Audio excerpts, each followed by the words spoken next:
Hey guys, welcome back to the channel. I know it's been a long time since I've uploaded. I have other videos recorded, but I just haven't gotten around to editing them because, it is a lot of work. But this video is my first time playing in Dallas, Texas, in around mid-June, which is when I recorded the voiceovers as well. I was playing at the TCH Social Club in Las Colinas. And there's not bad games running there. They're really good, but they are super grind heavy, especially at the 2-5. Tons of regulars, tons of Euros. The Euros, they come in and out. They get their 3-month visas. So, you see a bunch of them, but they're always changing. They're always rotating. But in this vlog, we get some crazy action. We get a battle against grinders, Euros, and other YouTubers, which is really cool. And we get some crazy hands pre-flop. I don't even know how that's possible in like a 6-hour session. We get like ace king 3 times, queens, we get kings twice, and we get aces 3 times. I've never had that happen in a session before. But also not all the hands are in the vlog because we don't always get action. Sometimes it folds around pre-flop, which is part of the game. But I've got the most exciting hands from the session in this video, and I hope you guys enjoy.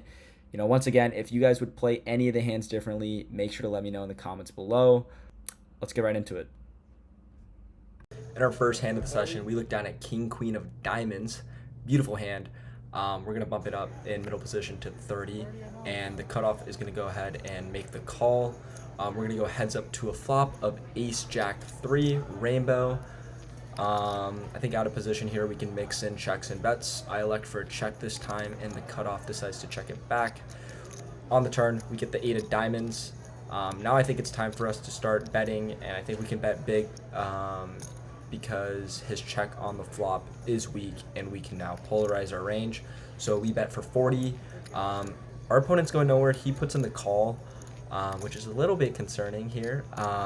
But the river comes in offsuit 9, and I think that our combo here is a good combo to go with a bluff because we have a queen in our hand and we block combos of queen 10, which is the main draw that just completed. And I'm not here to give up, so I bet big. I go for 150, and luckily our opponent folds. It's nice to take down a $150 pot to start off the session. 30. So in our next hand, we get King 5 of Diamonds. Beautiful hand on the button here. There's 2 limpers before us. We raise it up to 30, and the small blind, the big blind, and the 2 limpers call. So we go heads up to a flop, or sorry, not heads up. We go 5 ways to a flop of 6, 7 deuce, 2 diamonds. We flop a really nice flush draw, and we also have the backdoor straight flush draw here. Yeah, this time it checks all the way to us, and we have the option of betting or checking here, but I think that checking here is totally fine. We get to realize our equity, and we get to avoid getting check raised, which could definitely happen on a board like this, considering that it connects super well with the limpers range. So we decide for a check. Sometimes I can bet this hand for sure. Anyways, the turn comes an ace. And this time when it checks to us again, now I think it's time to start betting. This ace favors us pretty well. Our opponents can have hands like 2 pairs, like ace 6, ace 7, but we have a lot of strong aces ourselves, like ace king, ace jack, so we want to find a way to balance them, and I think this is a great hand to do so with. We've got a really good draw, and we can improve super easily on the river. So we decided to bet out for $75, which is pretty big, about half pot. I think that I can go actually smaller here in this spot because considering that we're going 5 ways, I think the smaller sizing is a little bit more conventional. But anyways, we bet 75, and the big blind makes the call. And now we're hoping for a flush, guys. It's been tough, guys. We're in Texas here, and in Texas, I haven't gotten like any flushes. It's extremely difficult, but this time I had a feeling it was coming. Finally, I was so due for the deuce of clubs. We don't get it. Okay. So anyways, this time the big blind checks it to us, and I don't know. I think when he calls on the turn, I think he has a lot of ace-x. He got a lot of pair hands, and this opponent didn't seem like the type of guy to want to fold. And I think that we still have some showdown value here because we are ahead of some of his flush draws. Like if he had 8, 9 of diamonds, 10, 8 of diamonds, any diamond draw that doesn't contain an ace, we're ahead of. So I decide to actually, unfortunately, I checked this one back this time. He turns over ace 10, so he was not folding to a river barrel. Unfortunately, our flush draw bricked. We would have won a nice pot, but that's how it goes. In our next hand, we get our favorite hand, Ace King in the small blind, also known as Big Slick. The $10 straddle is on, and the button limps for $10. We bump it up to 50, and the big blind calls. And now something really interesting happens. The button limp raises to $260. Very sneaky, very suspicious. But we have Ace King. You know, it's a great hand, and it's a great hand to go for jams with and deny equity from. So I jam for about 900 to get the big blind to fold, and now the button calls for another $450 behind, roughly. I didn't get an exact count, but I think it was about $450 behind a total of 600 or so. And he flips over queens, so we are flipping here, guys.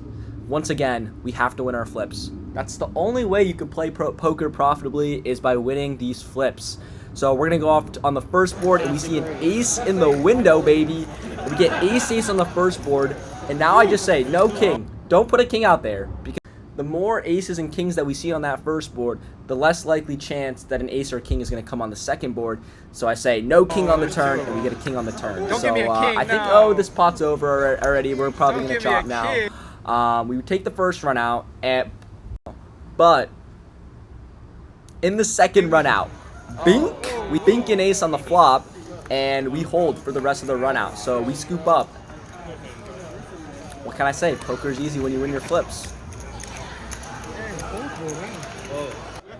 In our next hand, we get ace 7 suited in the small blind of the heart variety.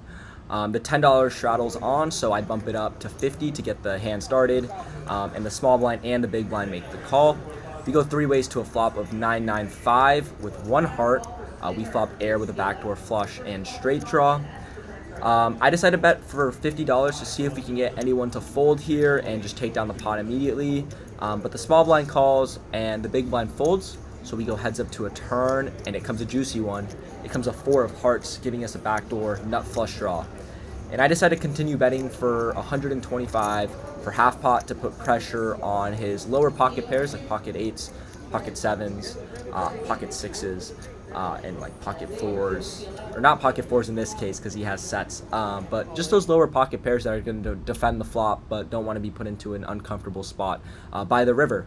So I bet for 125, and unfortunately our opponent now jams on us for $425, so 300 more to call. And at this point, this sucks because now I'm really getting my equity denied, but I decide to do the calculations just to be sure. So in this case, we need to call 300 in order to win $1,100, which would be the total pot amount at the end. If I made the call, the pot would come out to 1,100. So we need 27% equity to make this call.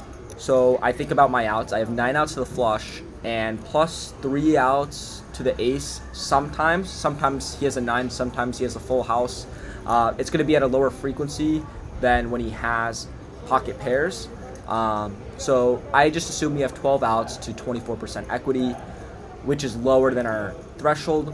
But I still think about it for a little bit, because in the case that he has a draw, right? Sometimes he's going to have draws like 8-7, 6-7, or just like 8-7 hearts, 6-7 hearts that we are actually crushing.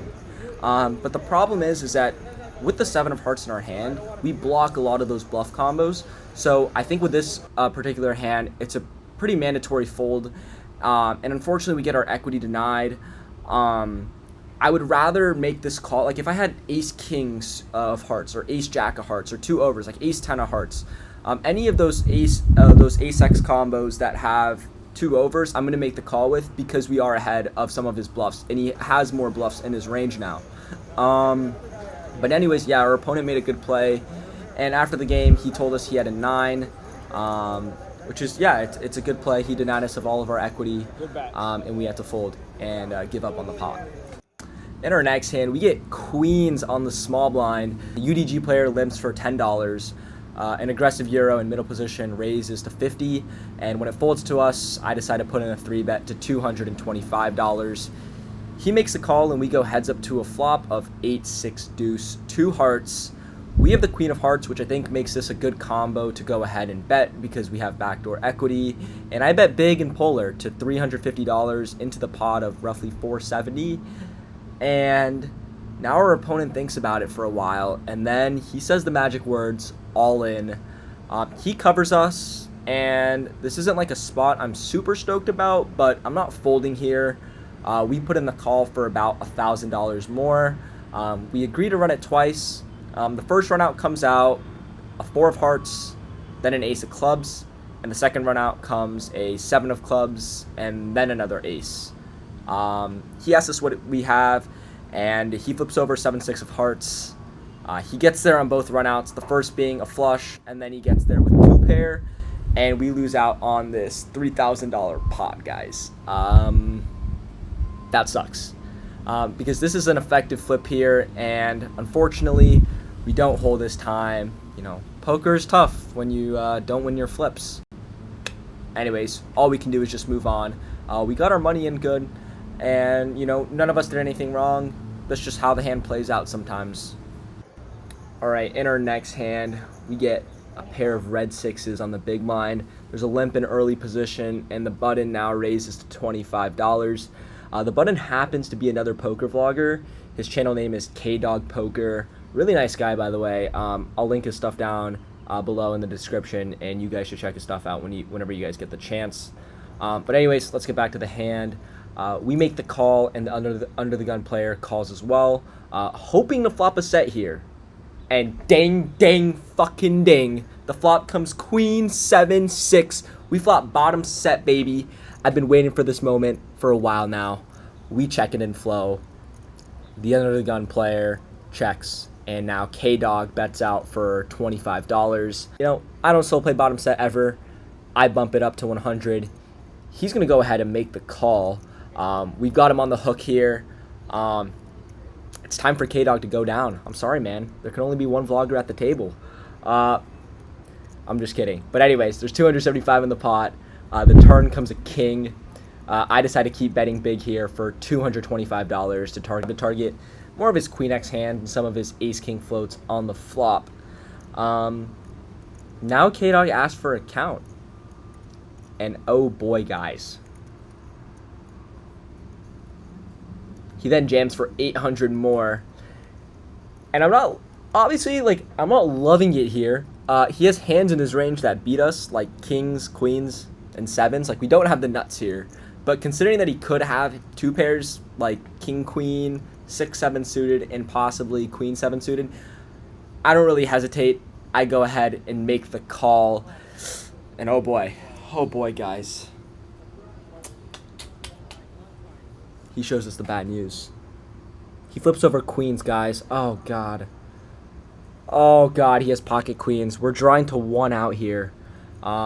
We decide to run it twice. I think you guys already know what happens here. We don't hold on either. We don't bink. We can't get lucky. Set over set, guys. Absolutely sick. Nothing I can do. The money's going to go in either way, no matter how it plays. The hands here, they play themselves. Unlucky. But anyways, all we can do is move on. We're going to buy in again for another bullet. We're going to keep the train going and try to get unstuck here.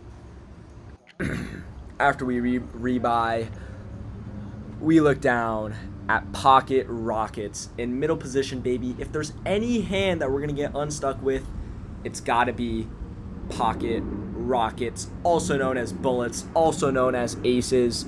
The early position player is gonna open it up to $20. The guy to my direct right is gonna go ahead and make the call, and I bump it up to $80. The initial raiser is going to fold, and the guy to my right makes a call, so we go heads up to a flop of 10-8-3 rainbow. Solid board for our aces, pretty clean. The guy on our right checks it to us, and I decide to bet $90 for roughly half pot, targeting hands like 10x hands and just anything in his range. We're basically just range betting here. Our opponent thinks about it for a while. He's sitting there in the tank, and then announces all in for about 360 effective, and there's no way I'm folding ever to that amount. I snap it off with the aces, and we decide to run it twice here.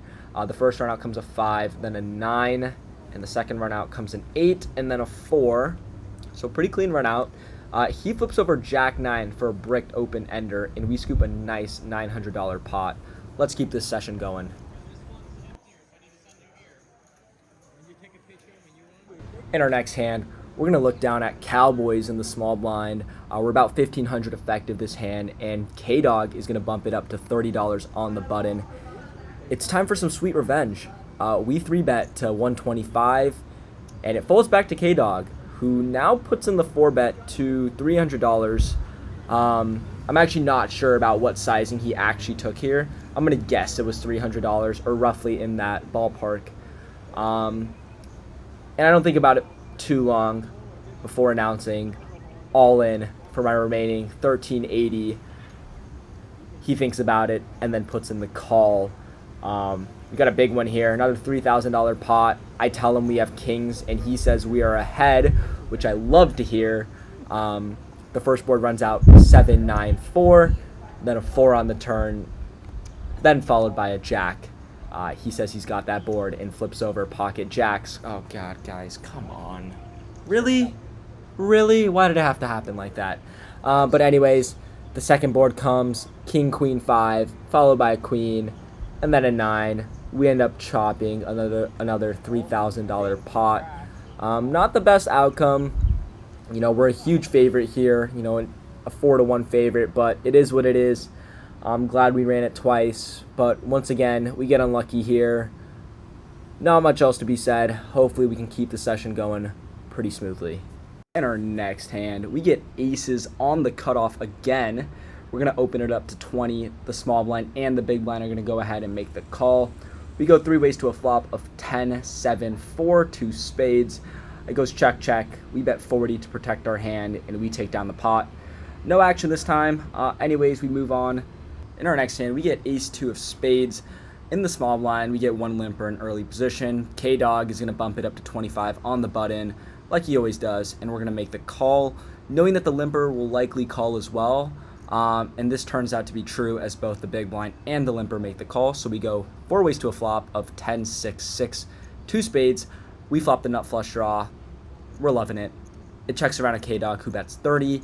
And this board shouldn't connect super well with K-Dog's range, and I think that we have a fair amount of 6s here, so I take the aggressive route, and I decide to check raise to 125 here. And it folds all the way around, luckily. Sometimes you don't need to get there in order to win. I know a lot of our flush draws have been breaking out, so I decide this time to take the aggressive route rather than just calling. There's another way to win by picking up fold equity. Believe it or not, we look down at aces of the exact same suit, a spade and a diamond. Again, the 3rd time this session, and this time we're on the button. 2 players limp to $10 before us, and we bump it up to 50. Both players make the call, and we go 3 ways to a flop of ace, 8, 6, rainbow, ding, ding, ding. We flop top set, aka the nuts. And now the early position limper, who has a short stack of around 150, decides to announce all in. We snap it off, of course, and we get the run out, and we hold. So we take down a nice $450 pot. I know, unfortunately, it was a small pot, but hey, can't complain. Money is money at the end of the day, and I'm just happy to take one down.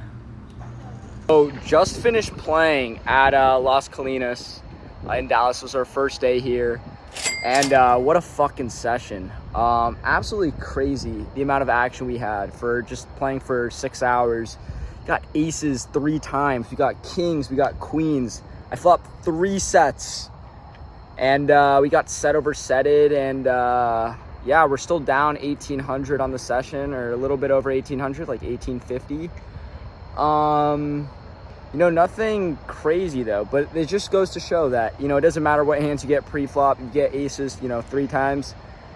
You know, at the end of the day, winning your flips is the most important thing, because we got it all in with the queens versus the 7-6 suited there, which is an effective flip, pair plus a flush draw, and we didn't hold either of those times. We got it in with kings versus jacks for 1,000, and we ran it twice. He got there on the first run out, and stuff like that just happens. So it doesn't matter.